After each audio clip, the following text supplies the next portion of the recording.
Concept कशी आहे की सपोज मी डेटा संडे टाईप केला संडे आणि मी जर ड्रॅग केलं तर माझं हे वेनसडे बसत नाहीये.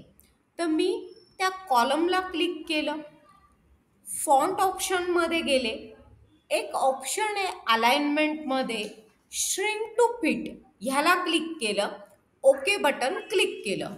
म्हणजे त्यांनी काय चेंजेस केलं सांगता येईल तुला?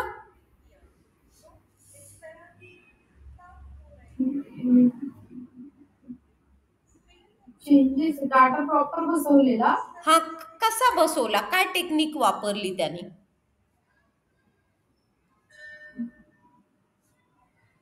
हे बघ, कंट्रोल झेड करते, आता बघ डाटा कसा आहे.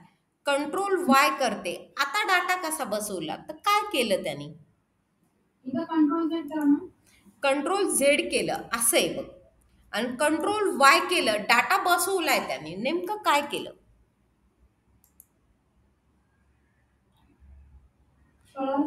हे बघ, ह्याची फॉन्ट साईज किती? 11.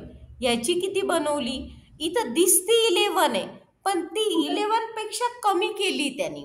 म्हणजे त्याला ऍडजस्टमेंट केली. आतमध्ये दिसते 11 आहे, पण आतमध्ये त्याचं 11 कुठे दिसते? हे बघ, इथं दिसते 11 आहे, पण तो केली कमी त्यांनी, म्हणून तो बसलाय, कारण विड्थ वाढवली नाहीये. आणि इथे बघ, इथला फॉन्ट मोठा वाटतोय. हे बघ, मी साईज वाटलंच तर वाढवते. तुला वेनसडे लहान दिसतोय थोडा, आणि थर्सडे थोडा मोठा दिसतोय. बरोबर. हा, तर ह्या ठिकाणी त्यांनी साईज कमी करून ऍडजस्टमेंट केली. दिसताना फॉन्ट साईज दोघांची 11 दिसती, पण साईज कमी करून ऍडजस्टमेंट येते. तर श्रिंक टू फिट ऑप्शन कळालं?